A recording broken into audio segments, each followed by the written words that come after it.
ജെറമിയ അധ്യായം 37.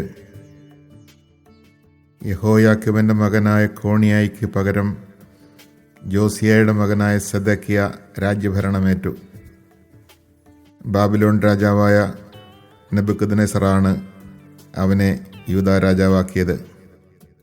എന്നാൽ അവനോ അവൻ്റെ ദാസരോ ദേശത്തെ ജനങ്ങളോ പ്രവാചകനായ ജെറമിയ വഴി കർത്താവ് അരുളി ചെയ്ത വചനം ശ്രവിച്ചില്ല.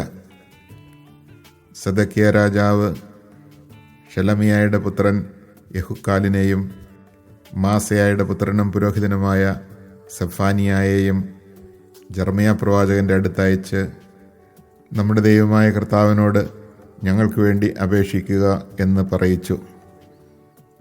അന്ന് ജെറമിയ ജനത്തിൻ്റെ ഇടയിൽ സഞ്ചരിച്ചിരുന്നു.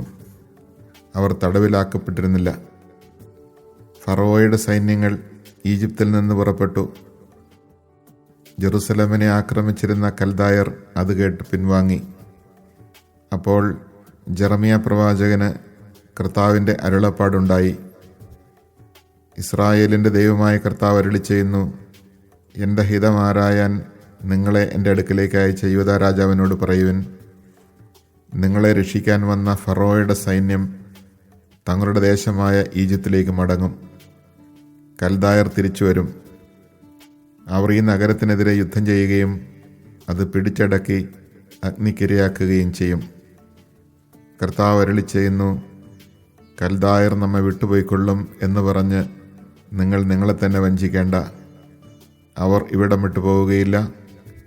നിങ്ങൾക്കെതിരെ യുദ്ധം ചെയ്യുന്ന കൽദായരുടെ സകല സൈന്യത്തെയും നിങ്ങൾ പരാജയപ്പെടുത്തുകയും മുറിവേറ്റവർ മാത്രമേ അവശേഷിച്ചുള്ളൂ എന്ന് വരികയും ചെയ്താലും ആ മുറിവേറ്റ ഓരോരുത്തരും കൂടാരങ്ങളിൽ നിന്ന് എഴുന്നേറ്റ് ഈ നഗരം ചുട്ടുചാമ്പലാക്കും. ഫറവോയുടെ സൈന്യത്തെ ഭയന്ന് കൽദായ സൈന്യം ജെറുസലേമിൽ നിന്ന് പിൻവാങ്ങിയപ്പോൾ ജെറമിയ കുടുംബാംഗങ്ങളുമായി അവകാശം പങ്കുവയ്ക്കാൻ ജെറുസലേമിൽ നിന്ന് ബെഞ്ചമിൻ ദേശത്തേക്ക് പുറപ്പെട്ടു. ബെഞ്ചമിൻ കവാടത്തിലെത്തിയപ്പോൾ ഇരിയ എന്നു പേരായ കാവൽ സേനാനായകൻ ജെറമിയയെ തടഞ്ഞു നിർത്തി. ഹനനിയായുടെ മകനായ ഷെലമിയായുടെ മകനാണ് ഇരിയ. നീ കൽദായരോട് ചേരാൻ പോവുകയാണെന്ന് അവൻ ജെറമിയായോട് പറഞ്ഞു. അത് നുണയാണ്, ഞാൻ കൽദായരുടെ അടുക്കിലേക്ക് പോവുകയല്ല എന്ന് ജെറമിയ പറഞ്ഞെങ്കിലും അത് സമ്മതിക്കാതെ ഇരിയ അവനെ പിടിച്ച് അധികാരികളുടെ മുൻപാകെ കൊണ്ടുവന്നു. കുപിതരായ അധികാരികൾ ജെറമിയയെ പ്രഹരിച്ച് തടവിലിട്ടു.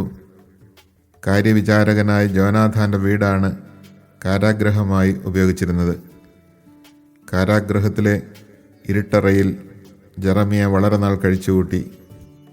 സെദക്കിയ രാജാവ് ജെറമിയയെ ആളയച്ചു വരുത്തി കർത്താവിൽ നിന്ന് എന്തെങ്കിലും അരുളപ്പാടുണ്ടോ എന്ന് രഹസ്യമായി ചോദിച്ചു.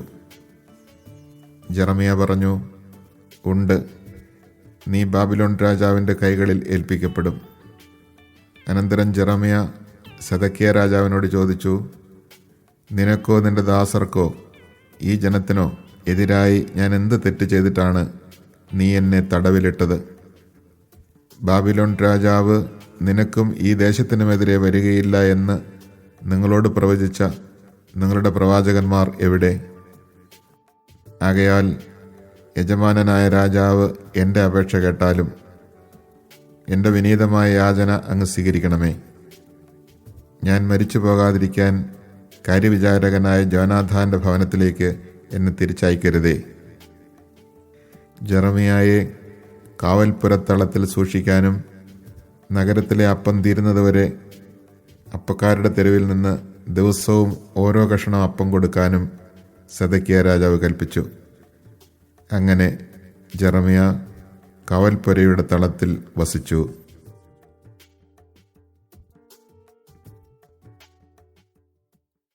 Chapter 37. Coniah, son of Jehoiakim, was succeeded by King Zedekiah, son of Josiah. He was made king over the land of Judah by Nebuchadnezzar, king of Babylon.